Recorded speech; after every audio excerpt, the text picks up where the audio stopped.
Coming at you, SBP brought to you by Precious Works LLC, and we are here on a Wednesday night coming at you. It is Senior Bowl week.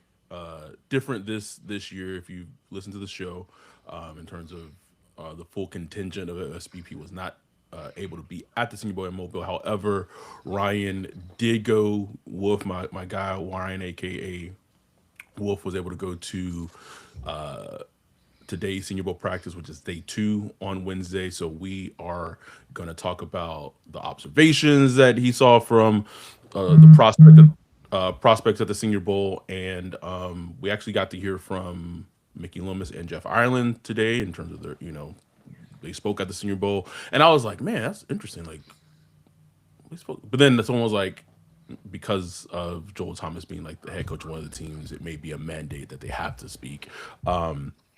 So we're going to dive into that. We're going to dive into just I have a I guess a thought exercise, or just discuss ways to help make the Saints become contenders, and in Mm, do, in doing so, reflecting on last week's, or yeah, I guess last weekend's championship mhm. games on Sunday, and but let's do some housekeeping, update some things.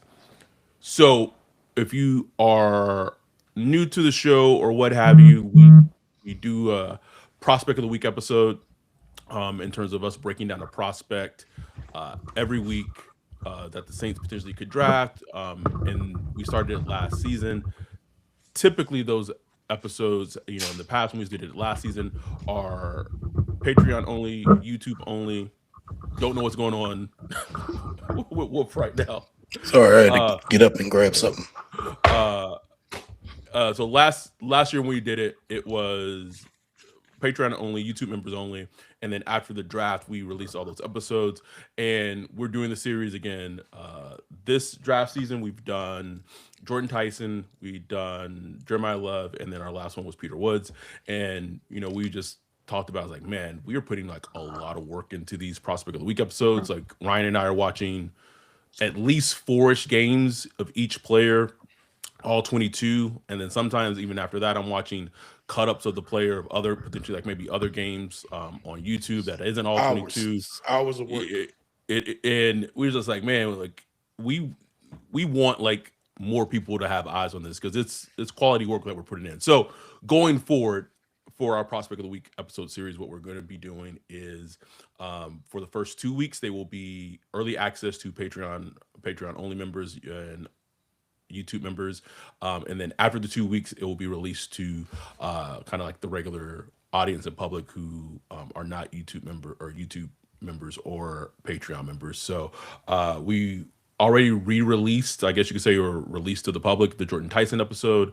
We'll be releasing the Jeremiah Love episode. The difference between the two episodes, Patreon only episodes and the, I guess, full release episodes, is that the full release episodes are going to be more condensed, meaning, and the exclusive episodes, there'll be actual film of the all 22 and certain plays that we're talking about and highlighting. For the full release, we're not going to do that. One, because we get demonetized, and secondly, any maybe like inside information, tidbits, what have you, may not be in the the release to go to quote unquote the public episode. Those are just going to stay in the full episodes for the Patreon and YouTube members. So wanted to have that housekeeping put away, and I don't know, I'll leave it up to you, Wolf, in terms of if you wanted to start with Senior Bowl, what you saw there. You want to talk about last Sunday's games and how they relate to the Saints. I mean, we can start with the Senior Bowl, just kind of get that out the way, because I know people just kind of, if people are tuning in right now, they just want to catch up on Yeah. what we heard or whatever. Since I only went one day today. I thought today would be a good day to go because it's Wednesday. It's the second practice. First Hmm. practice, after going for a couple of years, you start to realize, okay, the first practice, guys are kind of trying to figure out Hmm. what they're doing. Like they're just they're learning new plays. They're trying to figure out the flow of the practice and blah blah blah blah blah. Some of them are pressing too hard, some are pressing hard enough, and then like the last day, guys are pretty much just wrapping it up and getting ready for the game. Yep. So that middle day, that Wednesday, is usually the best day because they know what they're doing. It's padded practices. They're going out there. They're in the flow. So I'll pick Wednesday to go just so I can get a good view and come away with some good opinions. And obviously, I couldn't watch everybody. The first practice was the national practice. I can't remember who's the head coach for that one. The Eagles, Clint Hurt or whatever. Okay. Um, Yeah. Honestly, bro, like there was nobody really on that squad I was really checking for. Like, and nobody really stood out to me. The quarterback, I mean, Pavia was on that squad. Like, he does some things, but like, no, I couldn't find myself like really attracted to anybody. There was like that offensive lineman. Um, Yes. what's his name? I literally just saw Uh, something. Rutledge. Rutledge. Yes, Rutledge. Where did he go to Georgia? Yes. Yep. I ain't gonna lie, bro. Like you know me with offensive line, bro. Like I'm not, I do. but you see him and you see him move people, bro. It's like that look like I gotta know the Saints like that. I know the Saints like that, bro. Where like I don't know if he's like considered like a late first or like second day, day two, day three. I don't know. No idea. I would believe. I would believe he's considered probably a day two, maybe even day three type of player. Yeah, Like round three, round four. and that would make more sense to me. I'm not saying like the Saints are interested or not, but some guys you just see when you're out there, you're like, man, Mm-hmm. I know that's a Saint right there. That's a Saint. Um, so I don't know. That's the only player from that squad that stood out. But then the American squad came up next, and that was head coached by Joel Thomas, Yep. Saints assistant head coach and running back coach and all Running that back coach. stuff. Yep. Um, and I mean, you got Scott Tolzien, he's calling plays. You Mm. had Nussmeyer over there. You got, I mean, the whole Saints squad over there, bro. Like they are over there. So getting real good info. And it's a lot of players on the team, bro. Like wide receivers was out there balling today, bro. Mm. Like the Mm. juice, the Mm. juice Mm. was juicing. The Ooh. juice was juicing, bro. Ooh. I can't even much lie, bro. Like I was like, yeah, buddy. And the fact that the Saints coaches are witnessing this, it's just like, you can't tell me they looking at this like, give me some of that, bro. Like names I really didn't know. Like I already had like an eye out for Jacoby Lane Yep. and Ted Hurst. Ted Hurst is the Georgia State wide State. receiver. Uh, he I'm sold, bro. Like I like everything I see about him. I like the way he moves, smooth. I think he's 6'3". How tall is he? I think I want to say he's 6'3". And I'm sorry, I'm taking long. Ted Hurst, yeah, he's 6'3", 207 pounds. Smooth mover, bro. Plucks the ball out the air. Uh, nice size to him. Um, I got a little audio. I didn't interview him. I tried to get to him, but he had like a ton of people trying to Mm. talk to him. Just seems like a swell guy. Hashtag swell guy that the Saints would like. Georgia State obviously not a big program, but like he had like over 1,000 yards there, bro. Like he's somebody I think, and he's getting a lot of buzz everywhere. It's like it's not Interesting. just me. It's like he's like considered one of those wide receiver sleepers that I guess that third wave of wide receivers that people Got are you. looking at. But they had guys like I said, Jacoby Lane. Can't lie, out kind of disappointed in Jacoby Lane. Interesting. I'm not going to be too hard on him, bro. Like, cause he did make like some good catches also, but he had a couple drops, and I was just kind of thrown off by like his frame. Like I was like, man, this dude is like slim, like Mm. like real slim waisted, just like a slim frame. It was just kind of like, mm, I don't know if I like that. And I was like really high. He's 196 pounds and Oof. 6'4", over 6'4". So Oh, so tall, obviously tall, and tall and lanky, yeah. just lanky, bro. But he's a physical player. I watched some of his tape. He's a good player, really good player. But there's the talk about hey, can he separate? Those same questions we see every year for a lot of players. And honestly, it showed, like, especially in the one-on-ones, like you get times struggling to separate. You know what I'm saying? But there were some other times on some of the design routes, he did get open very well and pluck the ball out the air and look good. It's such an interesting thing because I think about to last year. One player prospect we actually talked to and interviewed last year that going into the Senior Bowl, I wasn't super high on, or like what I at least saw from his tape was Jaden Higgins. Because one of the Hmm. things that like scared me about Jaden Higgins watching him at Iowa, yeah, not Iowa State. No, it was Iowa State. Um, his ability to separate. Like he was big, he was tall. His ability to separate was a little worrying for me. And then when we got to the Senior Bowl, we get to Mobile, and like he wasn't separating like a whole bunch, in 101s Hmm. and Mobile. And so like I was like, I just don't see it with Jaden Higgins. And Houston drafted him in the second round, and he went out and had a damn good rookie season, his rookie year. And so it's one of those things where, and I'd love to have like a sit down and talk with Matt Harmon about it, because if I remember Matt Yeah. Harmon's reception perception for Jaden Higgins, like he was not like his reception perception what he watched of him in Iowa State, like he was not the biggest fan of him because of the potential concern of his lack of being able to separate.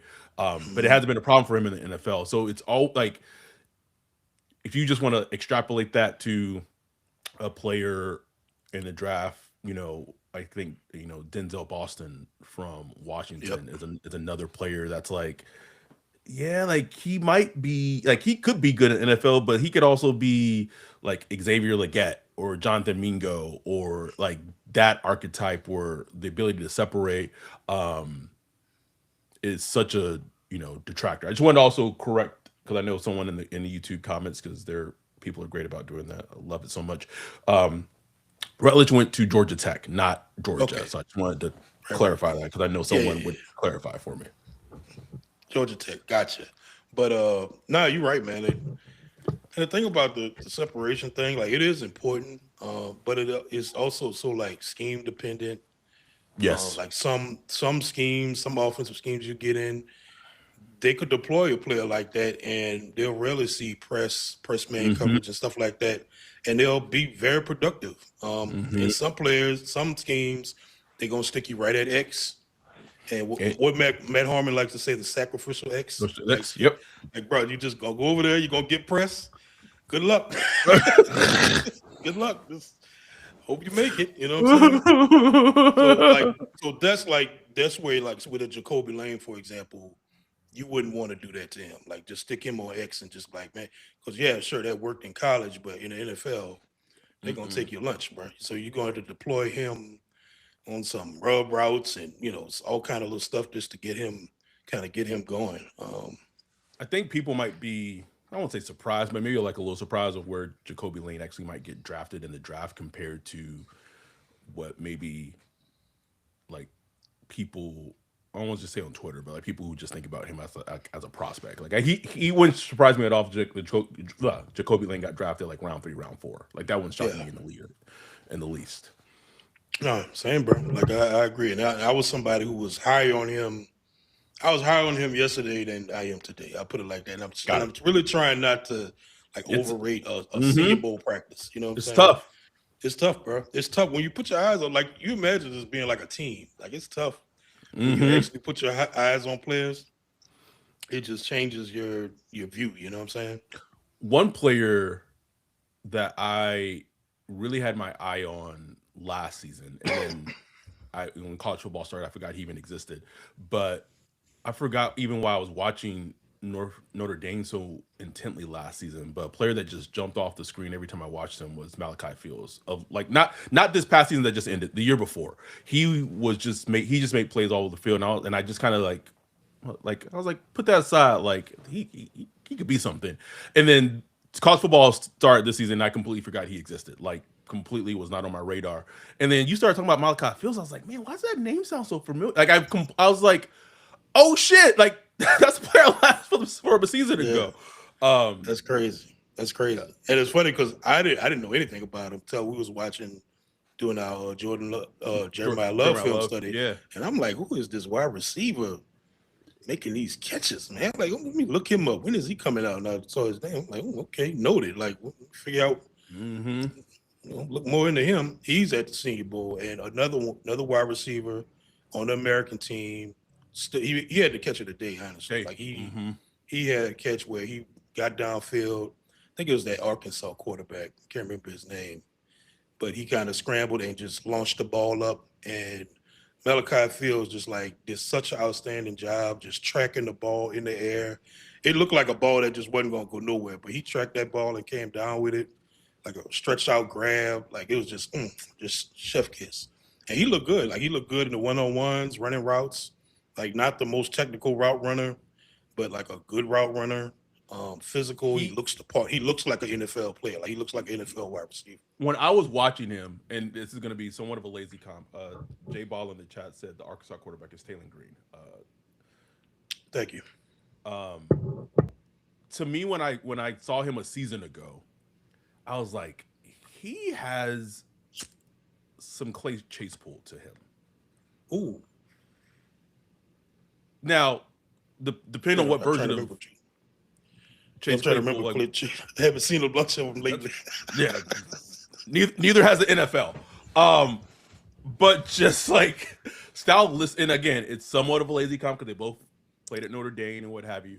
But just how they won and how they in like their body sizes to me were like very very similar.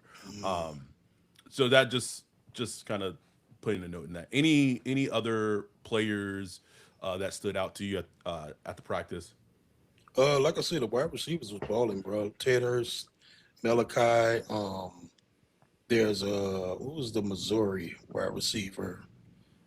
Kevin Coleman Jr. Okay. Yeah, he's. I don't know if the Saints would be interested, or he's like kind of a smaller guy, 5'11", 174. But man, he was running some nice routes, boy. He was running some nice routes, making some good catches. Just one of those type of receivers that will shine in 7-on-7, yes, and 101s and stuff like that. Like he's just one of them types that's just gonna catch your eye. That reminds me of Tez Johnson from last year. Exactly. Like that's a perfect example. Just eating them up on the routes. Yeah. Tight end that I really like, Sam Roche from Stanford.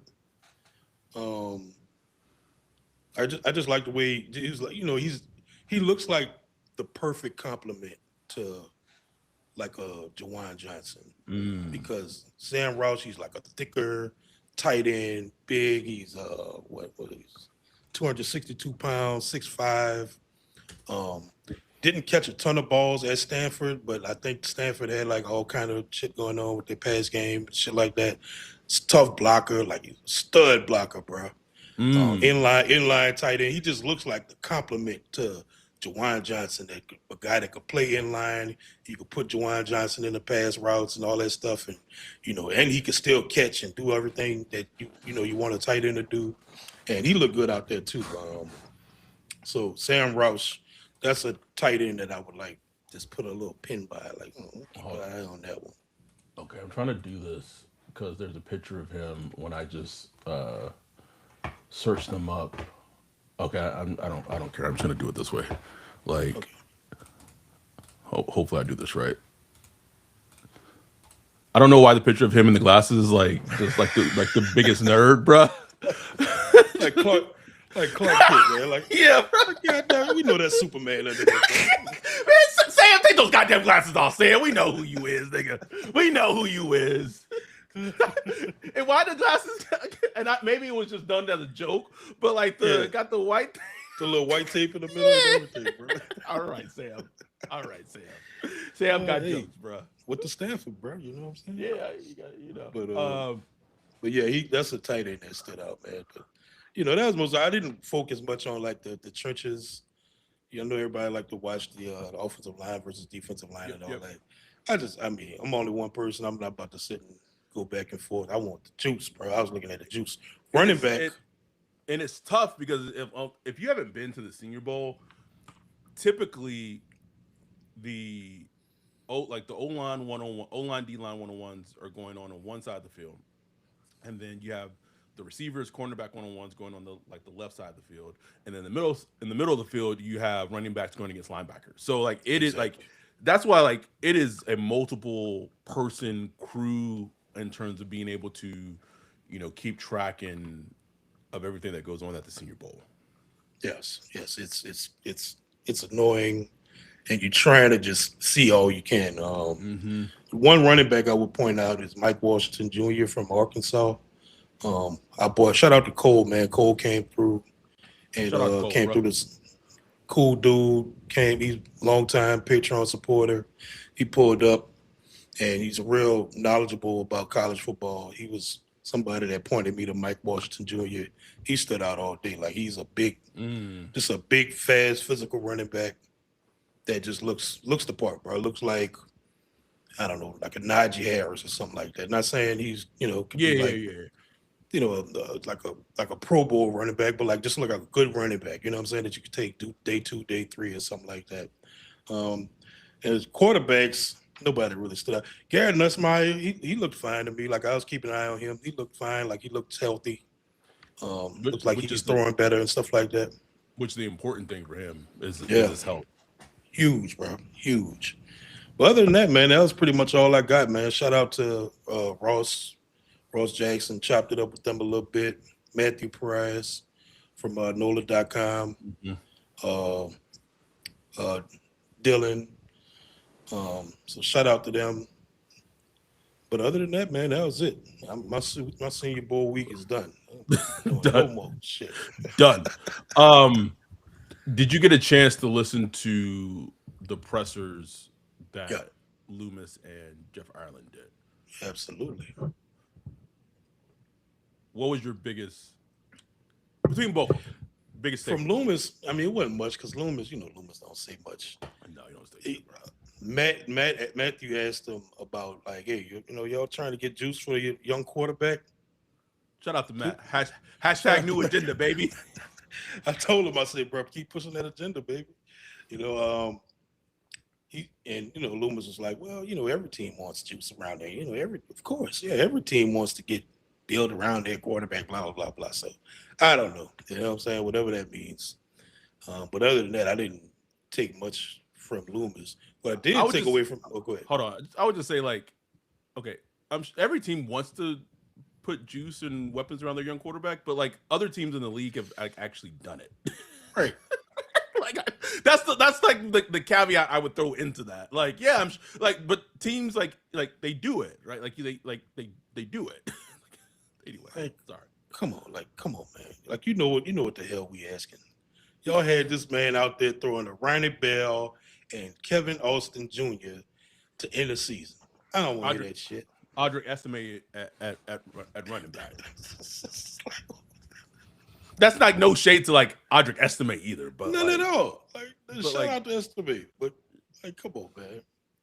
anyhow, sorry. Anyhow, you the Jeff Ireland presser. Oh yeah. Jeff Ireland. What I did find interesting from Jeff Ireland is he talked about how the prototype for edge rusher defensive line has changed since bringing in the new scheme with Brandon Staley and the 3-4 and all that stuff. So he did talk about it's a different prototype. He said himself like Sean Ryan Nielsen days, it was big, powerful defensive ends, long, and primarily power.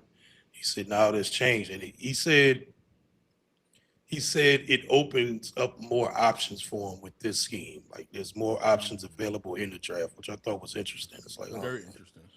yeah, like so that's going to be interesting to just track like you do with the Yep. prospect matching tool, just how that shifts and Shifts. shapes as these drafts go along. Because who they drafted last year, all they got was like Fidel, That was it. Diggs, And that's it. Like so, And I mean, if it's on the D line entirely, I guess you would also throw in Vernon Broughton Vernon, to, right? to that data as well.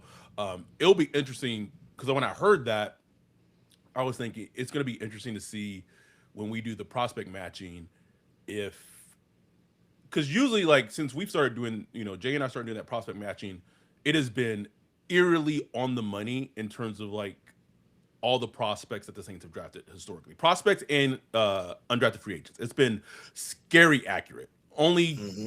I think it's only been two players, Spencer Rattler, and I think part of that is like their sample size for drafting quarterbacks is so small, Mm-hmm. and Christian Boyd, defensive tackle. But even that one was like a situation where he was a do not meets, but the team spent so much time with him that I was even kind of pieced together that you Yeah. know.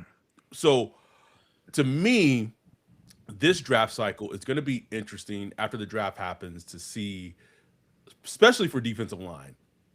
Like holy, like I don't know how many, like I don't know, like I feel like that's a like defensive tackle, defensive end is where the biggest like change you can see in the profile. Right. And I'm going to be interested to see like of people who like the players and prospects who matched in terms of their athletic profile and what have you.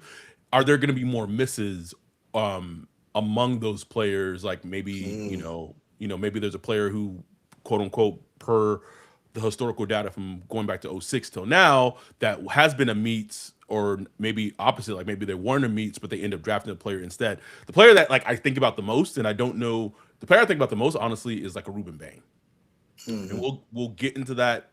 Trust me, we are going to have the Ruben Bain Prospect of the Week episode, but he's a player that I can tell people just me and the work Jay and I have done in this prospect matching tool, and it's going to be interesting because I don't know if he's going to work out during the draft Yeah. process.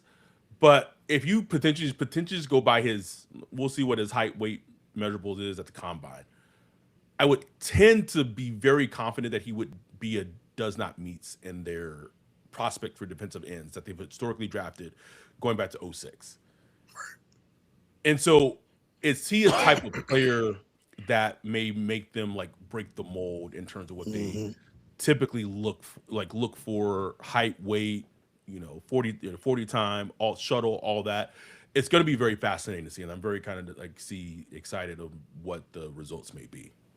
Yeah, man. I'm real fascinated to see. You could Yeah, that even maybe shakes out. throw like I know someone said like David Bailey in the Discord. Like, nah, man. Like if you look at David Bailey, like he has a he. I'll say that he typically like David Bailey's get off, like his first step is not something we typically see that the Saints have drafted from defensive ends historically, but like height, weight, the way he's gonna test out the combine, like Mm-hmm. he's gonna be a very stereotypical like Saints prospect at defensive end, like across the Mm-hmm. board. Um, anything else, Senior Bowl wise? Not much else. Caleb Banks, the Florida Florida.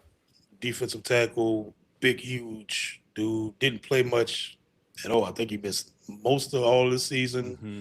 missed like most of last season. I hadn't played a bunch, but like he's the buzz Oh, of like the Senior Bowl just that's because. a saint, nigga. He'd have missed almost two. He'd have missed a season and a quarter.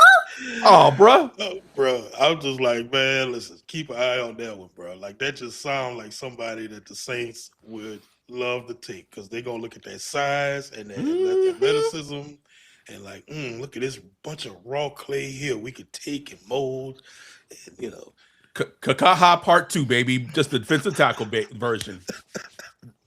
Ready for it. Ready for uh, it. buzz of the Senior Bowl, bro. Yeah, I think that's it for me, man. That's all the updates I got. Okay. So shout out to you for going, getting all those tidbits, all that, all that information and that news. And, so there's one more practice at the Senior Bowl tomorrow. And then, well, I guess technically there's two, but like no one's really ever there on Friday. And then the game on Saturday. Yep. We will take our first and only break of the episode. Then we're going to come back, talk about the Saints and how it ties into Sunday's past championship Sunday from the AFC and NFC championship game, and I just want to have like a discussion of like how can this team be built Mm. to beat the Seahawks? Like that's really what I want the segment to be. That's what I want. That's what I want. We will have that breakdown right after this break. Yo, what up, Wolf? What are you looking at? Man, I'm checking out this website. This site is cheeks, bro. In 2025? How do you have a crappy website? Couldn't be me. They need to hit up our guy Bijan with Precious Works. Precious Works offers to not only build you a website that's tailored to you and your customers' needs, but also to continue to manage and maintain it so you can focus on your business. Don't have much time? Precious Works is just what you need. No out-of-the-box stuff like Squarespace or Wix. Precious Works will create a site for you. You won't have to worry about plugin updates, security, or things like that because Precious Works will maintain all of that and be available to you 24/7. Bijan set up Saints Block Party podcast website for us a few years ago and hit it out the park. He also keeps it up to date and helps us anytime we want to add something new like a form or the prospect matching tool that we did for the NFL draft. It's like having your own personal developer just a text or a call away. Precious Works has worked with everyone from small businesses to large firms, so no job is too big or too small. If you're in the need of a website or you currently have one, but you want to upgrade it, give Bijan a holler at Precious Works. You can get with him at Bijan at Precious Works, BIJON at precious.works, or go to precious.works for his website. Make sure to tell him Saints Block Party sent you. We are back, and this is going to be such a fun, interesting conversation. Watching AFC NFC Championship games. Well, I didn't watch any. I didn't watch pretty much none of the AFC Championship game, but I just this thought was in my head of like as the days pass of what needs to be done essentially for the Saints to be able to contend with a team like the Seahawks and the Rams. You throw the Rams in that as well. And I want to just have like a thought exercise is watching those four teams this past Sunday. One thing that stood out to me is that each team schematically from their head coaches have and had schematic advantages where they go into games where when your head coach is Sean McVay, you have a schematic advantage. When your head coach is Mike Vrabel, you have a schematic advantage. Sean Payton, the same thing. Mike McDonald, in terms of the defensively, there's a schematic advantage. Every team in the Final Four has that, and has it in spades. So we're waiting to see where Kellen is on that tier. Like I would say, like right now, probably like in the middle. Just based on what we saw for one season. Not that elite level schematic advantage, but Kelly got that up tempo, bro. We're gonna go fast now. Go fast and getting lit up by Nick Harari, bro. But along with that, let's use the Seahawks as an example. And it's been talked about, like, I know we use the term ad nauseum a lot in this podcast, but it's an appropriate term. Like, they have a defensive personnel schematic advantage. They drafted Nick Amawari in the second round last year, or last April, and because of that, and obviously like the defensive line they've Trey's drafted, and they added DeMarcus Lawrence in free agency. This past free agency, they took Witherspoon like 4th overall, but adding that safety to their defense essentially like it allows them to stay in their nickel defense the entire game. So it doesn't matter if the Rams are coming out in 11 personnel, which is one running back, one tight end. They're coming out in 12 personnel. They're coming out in 13 personnel.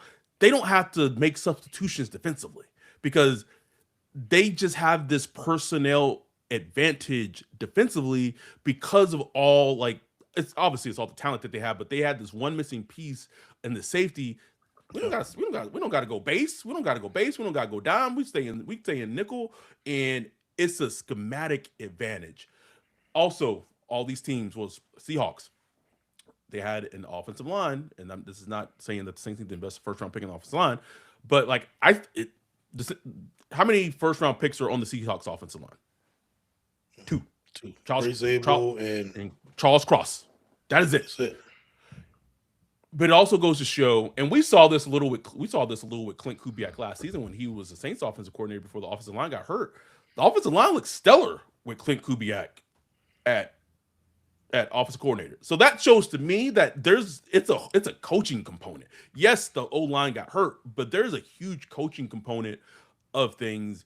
And you saw the O line be able to pretty much stymie a Rams defensive line, which is like their bread and butter. Like Dominate. I know they had got like 2 or 3 sacks, but like most majority of the game, like they were dominated, bro. Dominated, And bro. and they also had a strong run game with Kenneth Walker, who's going to be a free agent. And I just started to think, like, man, I don't want this team to try to do this all in one offseason because it can't be done. Like, if they try to do it all in one offseason, it's gonna be a disaster. But thinking of like, man, what is that one move or couple of moves that can help this team get closer to potentially being able to contend? I'm not going to even get on the whole Rashid Shaheed piece. Like, I'll say that for another day.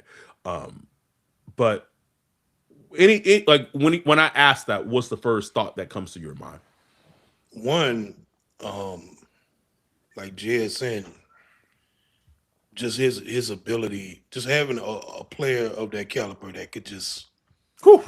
do everything, bro. Like he could literally do everything and just torch defenses.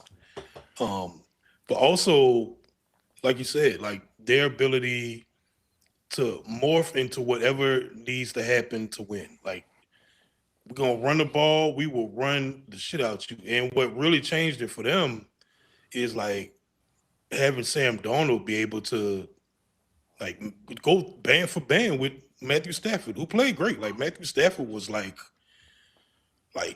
making some throws. You know what I'm Throws saying? against a damn good defense too, bro. Damn good defense. But you know who else is making throws? Sam Darnold. And you can say what you want about Sam Darnold, but like he was a very, very good prospect when he came out. And, for whatever, all the kind of reasons it didn't live up to it until now. But also what's helped him is having that, that protection, the offensive line, the run game, JSN, tight ends, all that stuff around him to where like you got the confidence to just kind of like build into that. You know what I'm saying? The way, okay, he hasn't had a perfect season. He's had his lumps, but when the moment counts, you in the NFC Championship game, he's able to rise to the moment and get those things done. So really, it's about building enough team around your young quarterback so he can grow and grow and grow and grow to get to the point where you could find those moments to where he's playing clutch. He's going band for band with Matthew Stafford and stuff like that. So really, it's just about having that team, man. And I don't want to give too much away, from our prospect of the week episode, but like I'm thinking of it, you know, let's say there's 4 players, and if you watch our prospect of the week episode, like you'll see what our actual cloud is. But let's say there's 4 players that the Saints could add at 8 that I'm going to do this exercise of doing a player in a free agency and a player in the draft. So I'm going to give you 4 players in the draft that they could add at 8. Let's say they're all there, that they could draft one of these players. Caleb Downs, Jeremiah Love, David Bailey, and I'm going to throw in, I don't know. Let's throw in Delane in the equation. That's the 4 players I'll give you. Pick one player that you would add to this team going in the next season and give me a free agency move that you feel that with that player and with this free agency move could help this team get closer to be able to compete with the likes of like the Seahawks and the Rams. Out of those 4 in the draft, I probably go Jeremiah Love, in the draft, and in free agency. Oh, boy, that's tough. It is. Free agency, I'm going. Um, what's the guard from the Bills? Edwards. David Edwards. On David Edwards. That to be, I know it's one side of the ball. I would like to, of course, object, but I feel like if you get the guard and you get Jeremiah Love, like that, just those two moves equal actual wins. Like I think that actually gives you actual wins. Just those two moves will give you extra wins in the season. Just those two players. It would give you, and it's something I still think the Saints kind of still struggle with, even with the emergence of Tyler Shuck at the end of the season. It would give them an identity. Exactly. It would give them an, Exactly. because like, man, I, bro, it was just I was like watching that Seahawks that NFC Championship game and seeing how hyped it was. I was like, man, Spence never had a chance. Whatever week Never. 2, week 3, bro. Oh hell no, bro. Hell, bro. No shot, bro. No shot. No shot. Cause like I just when I'm watching them, I was just like, man, they playing football. Playing Like, they ball, playing bro. football, bro.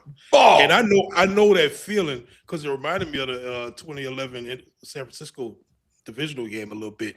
Just like you feel like the whole stadium is just against you. Yeah, It's bro. it's Yes. like a pressure, like the crowd loud and the defense hitting, special teams hitting, the offense physical. It's like, get me out of here. I'm gonna kill my. It's like it just throws you back. Like you can see it with the Rams. Like even though the score was close at first, it's just like whoa, like whew, we got to settle down and get through this. And then they did, just like the Saints did 2011. But we're not gonna rehash that. But it's just like Please when you don't. build a team, when you build a team like that, and we've seen the Saints beat those teams sometimes where the Saints come out on the opponent playing at home prime time in the dome, Drew Brees, and the Yep. opponent come in and they just like, whew, we like it's not even through the first quarter and the opponent just It's like, over, man, bro. It's done. it's over. It's done. I want that back, bro. Ooh, I want that shit back. Ooh, those were some good times, bro. Good times. Like we haven't had. Well, I guess it was what was it? Like the CD Deuce interception against Tom Brady, what have you. Even that game, but like we just had, and also it was what was it? It was the Saints Sunday night football game where the Bucks didn't score. Like we Yeah, had that recap. Those like the last like since we've did the podcast. Like that's yeah. been it, bro. That's been it. I mean, I guess the peak had been like the up to this point had been like the Dallas game last year. The Like that Dallas Dallas game. game, those first 2 weeks, Just that feeling of seeing the opponent, third quarter, and they just sitting on the bench on the sideline, uh, I'm just ready for this to be over. um, two things. So I wanted to go. For me, I would say, and it's a little tricky because I don't know if he's actually going to be a free. And but I would say I would go Caleb Downs, and I would Mm, also go David Edwards. mm. The reason I would go Caleb Downs, and we'll get into that deep in our prospect of the week episode, Oh is yeah. the things that I think he could transform the defense to be with Brandon Staley coaching him. When you have someone like Brandon Staley who has played with or has coached a Jalen Ramsey in his prime, who similar player, but Jalen Ramsey is like a much bigger, thicker player. A Derwin James, also a bigger, thicker player, but like true star players on the defense where you can move them literally all over. Um, the and for me, I felt like just in coaching, I felt like Brandon Staley, like in terms of the coaching advantage, coached better than Kellen did this season. So Hmm. I want him to have the toy, at least in terms of the draft. And then with David Edwards, he just comes in and solidifies left guard position, right guard position, doesn't matter. And then you could add a running back later in the draft. They can maybe sign a running back in free agency, what have you. That's just me in terms of how this team could get back to being able to compete and contend. Someone kept go ahead. No, I was just saying the Saints got a lot of work, bro. Like you watch Seahawks versus Rams. It's like boy, We we got we a a, we a long. long way, nigga, And long I way. posted, I tweeted out like the Seahawks draft pick since 2022. Them boys been drafting, bro. Like they've been drafting they ass off. Not just the first round, second round, third round, fourth round, fifth round, sixth round. Yeah, they had a couple of misses in there, but like overall, when you look at like the totality and you look at the names, it's like this is why they are in the Super Bowl right now. Like it's It even a player like Tariq Woolen, who like they tried to trade at the trade deadline or whatever. Mhm. He's a free agent this offseason. Guess what? He's gonna get paid. Like there's a team Hey, that's going to pay him to be a starting corner, and so it just goes to show how crucial and important drafts are for for teams. Like we saw it in with the 17 draft class. It completely changes your identity as a team. completely. And we're seeing early signs of that with last year's draft. Obviously, a big part of that is because there's this hope that yes, there's the hit on the quarterback, franchise quarterback. You hit on your left tackle, man. You gotta build upon that. I will say something that was very interesting.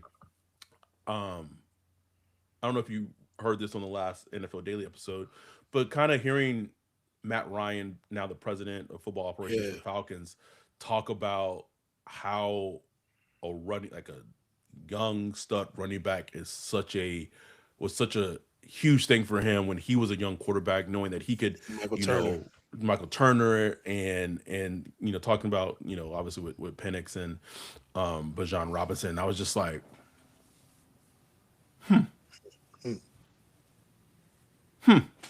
interesting, Matt interesting. Ryan was spitting, bro. He was, bruh. He was, bro. President Matt Ryan. I kind of hated it a little bit. Yeah, I Um, hated that shit.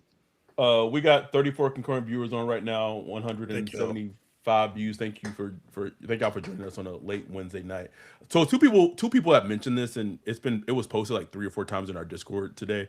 But Carnell Tate saying on, I believe it's the Downs, Yeah. Not Caleb Downs, Josh Downs or whatever podcast, that he wouldn't mind catching passes from Tyler Shuck.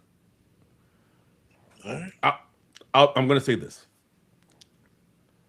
to hear players say that shows you just one how bad things were during the DA era of the Saints, Hmm. because I don't know if people remember this, but there was a clip that was out there when they were interviewing the LSU players a year ago, or I guess technically 2 years ago from the draft. So Jaden Daniels, Malik Neighbors, Yep. Brian Thomas Jr., and they were asked about the possibility of staying in New Orleans or staying in Louisiana and playing, and their Yep. reaction was like,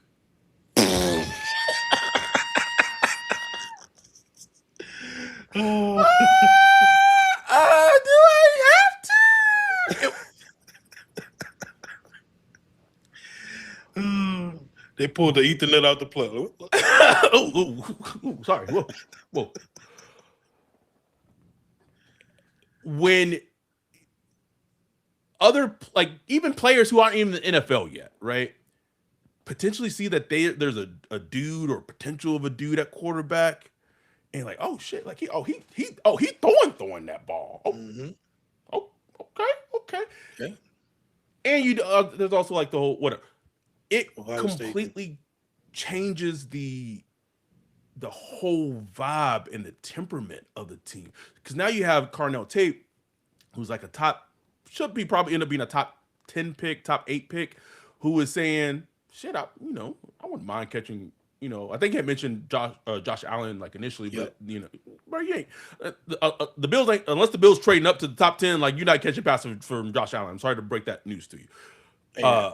Uh, but for him to like also mention Tyler Shuck, like that is the power of what having a potential of having a quarterback does for a team that like the whole vibe and temperament has like done a Yes. 180 just in almost like a season, A half a season, half a which is season, just bro. crazy. So imagine, and you go out and add to this season, like you go ahead and you have a really good season where your offense really cooking, and Tyler Shuck takes the next step, and Kellen Moore showing what he could really do.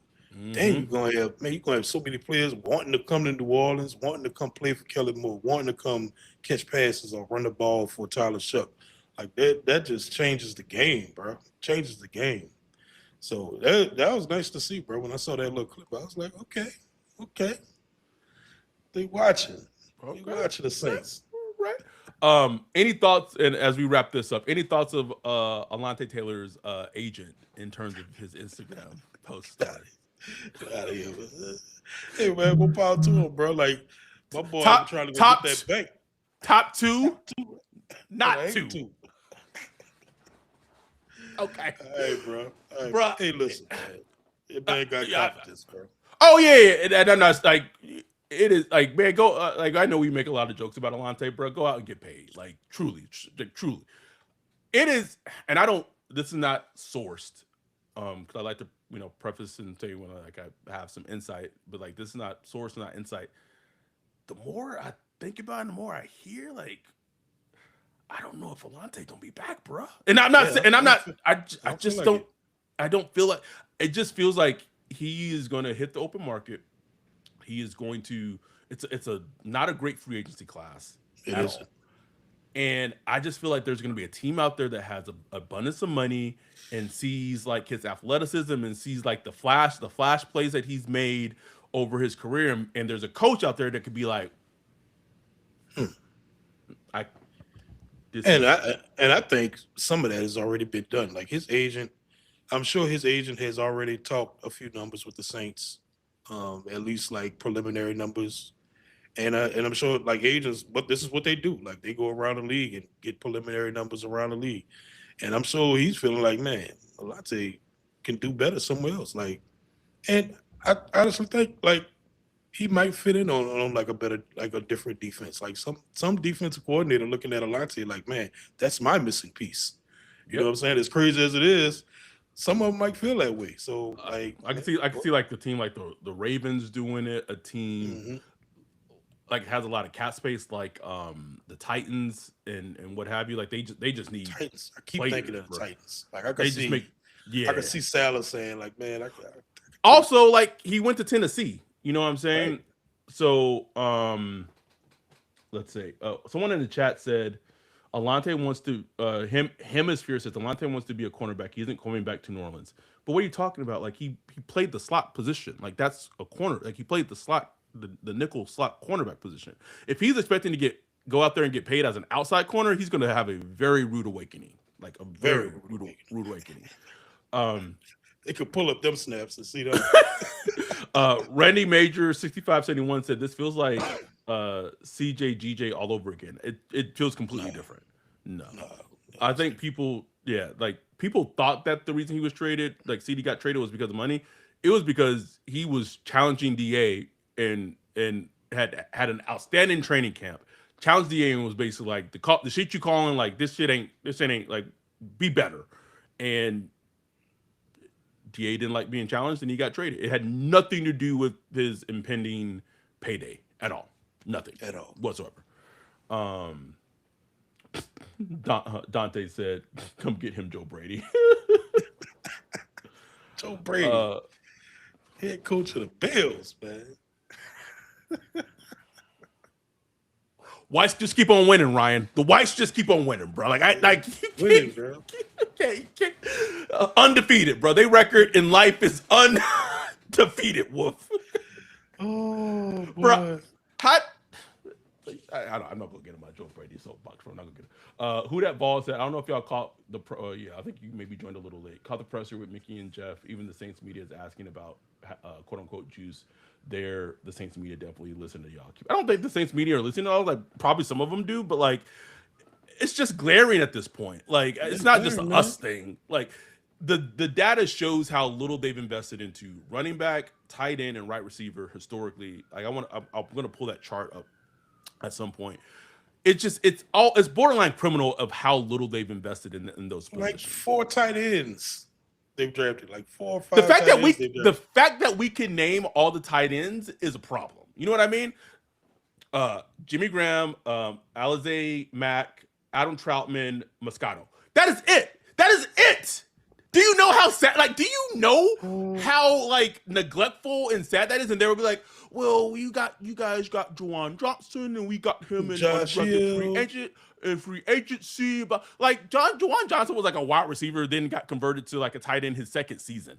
Like, so Like, can we stop that? Can we?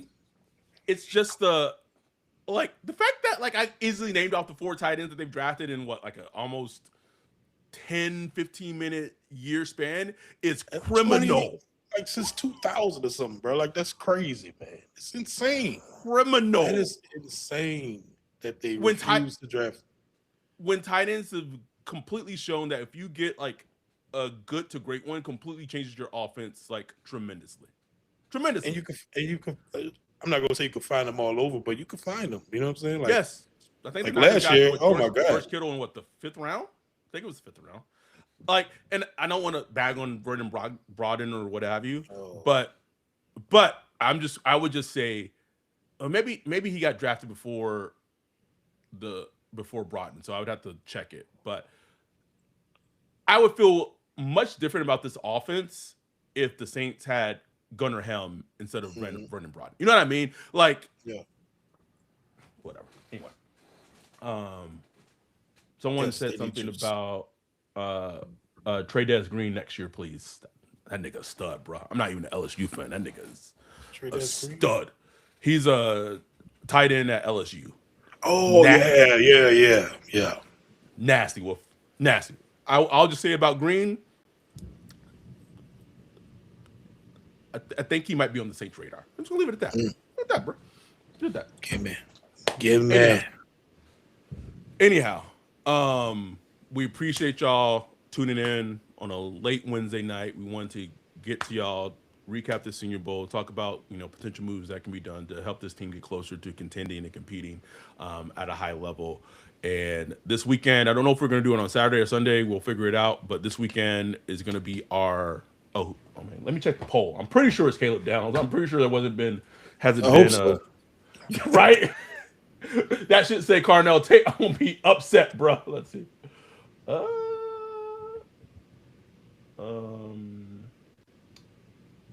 It's close, but I can pretty much call it because the poll ends in a 1.5 hours. So it's gonna be the Caleb Downs Prospect of the Week episode, which is good because Wolf and I have already started watching Caleb Downs, and just spoiler alert, he might be my favorite player in the entire draft, and which is insane to say, which because he's a safety, like that's like insane to say, but that's gonna happen this weekend. He's that good. He is. That's gonna happen this weekend. It's gonna be Patreon only, YouTube member only for 2 weeks, and then it's gonna be released to everyone after the 2 weeks. Who that ball said thoughts on a tight end in free agency like Chig Okonkwo. I have been told that you don't need to be thinking about Chig Okonkwo as a free agent that might go to the Saints. I asked about it like a month ago. That's what I was told. So I'm gonna be, and as we wrap this up, I'll say I'll be interested to see if this team is going to be able to get offensive players to come to them, and even if they can't in free agency, maybe they can just by way of trade. But I do get a sense that there's a lot of players in the league that have high respect for Brandon Staley. So it would not shock me at all if this team gets some like good defensive players, maybe like more than offensive players and what have you. But Yeah, man. Wouldn't surprise me. I mean, players seeing like Chase Young, like turning his career around and stuff like that means something to players, bro. You best believe it does. Like Chase Young, and then you had like rookies making plays, and Jonas Sanker and Quincy Riley. say what you want about Kool-Aid, like he had probably like as a whole like a decent season. Like I think his inconsistencies, Me and and Cole was talking about that. Like, if the Saints had like one like dog cornerback, like that number one dog cornerback, and like mhm, slided Kool-Aid down to to two, like the two, it, you'd feel mhm, completely fine about Kool-Aid. fine, You know bro. what I'm saying? You know, Masur Delane, but that's a different conversation for a different day.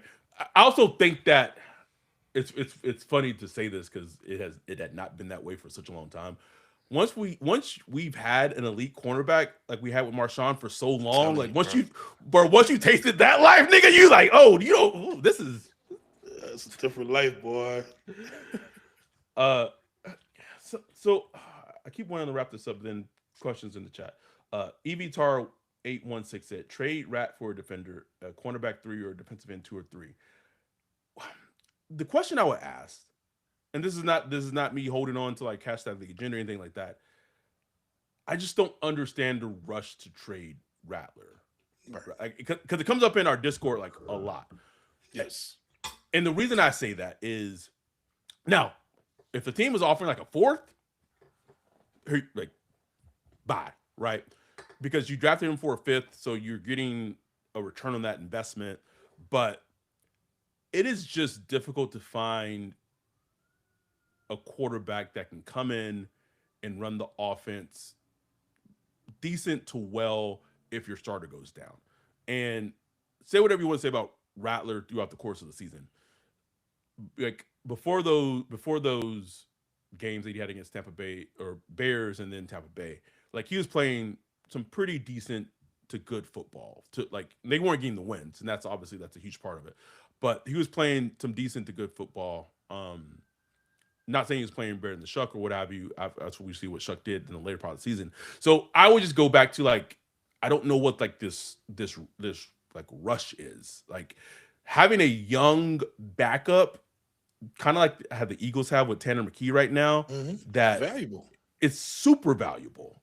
It is Super valuable, super man. valuable. Now again, if a team came at you with something of like I would say a fourth, right? For me, a third. It would take a third It'd take a to third for get you. Rail out the building for me, or like I don't know, some kind of package, like a player, like including a player or something. I don't know, something like that. But it would have to be worth it. Like Right. it's like I don't know if I got like a we're good like backup. I'm solidified at backup. Like I'm good. he's going to be going into this like you at the very least you potentially have him for two more seasons. Like yes, Right. he's going into his third year. He's in his fourth year. So that's where I Like EVTAR said next season, I would. That's when next season. That's when you yes. really start considering it. You know what I'm saying? Don't get me wrong, I love rap, but if someone offers that, do you think it'd be worth it? I guess it just depends on Who, like what, how who is it? much? Like I don't know, like a team I think about for Rattler, and I don't know if it would work, but like the Vikings make a lot of sense. Hmm. Like if he went to Kevin O'Connell, like, and I don't think they would do something like this because I don't think it would make sense. But I know that like Dallas Turner has like he's turned his career around a little bit, but he's been like a very disappointing player. So like Hmm. if the Vikings were like, hey, do you want Dallas Turner for Rattler? Like, all right, bro, like Let's go. bye. You know what I'm saying? But like it would legitimately like need to be like worth it. And I'm not rushing him out the door because and I would also say like in the Saints and he got super lucky in terms of like him being able to stay healthy last season, but you know Tyler Shuck has like an injury history, and so He like does, so that I would that's and where he runs the ball. Like he runs the he ball. So does he does. You know we saw Jackson Dart or get hurt numerous times this past season yeah, because of Bo that. Nix, So like Bo Nix out of no. You know what I'm saying? Like it happens. yeah. Anyhow, y'all appreciate y'all for tuning in, checking in on a random Wednesday night. We're gonna be back this weekend. Very excited to talk about Caleb Downs on our Prospect of the Week episode. Once we know if we're going to do it on Saturday or Sunday, we'll make sure we put it out, we post it and everything. And we will move full steam ahead in the off season, full go. We'll see what like the credentials for the combine's been requested. Waiting to hear back from NFL, see what happens on that front. If they get denied, I'm going to be sure to make an uproar like I did last year and make sure, hopefully, that we can be in the building for the combine in Indianapolis and get everything out and hope and have a great time and all the prospects and everything. Only thing that makes me annoyed about the combine is like all the juice, like the juicy prospects interview like Thursday and Friday, and it's like, so if I end up going, like I'm literally going to be in Indianapolis for like a whole fucking week, and I'm like, damn, that's like all my vacation time, bro. Patreon.com/Thanks BLOCKPARTY. Please throw that out there. But we appreciate y'all. We love y'all. We'll be back this weekend for our next prospect of the week episode. With that, we are out. Peace.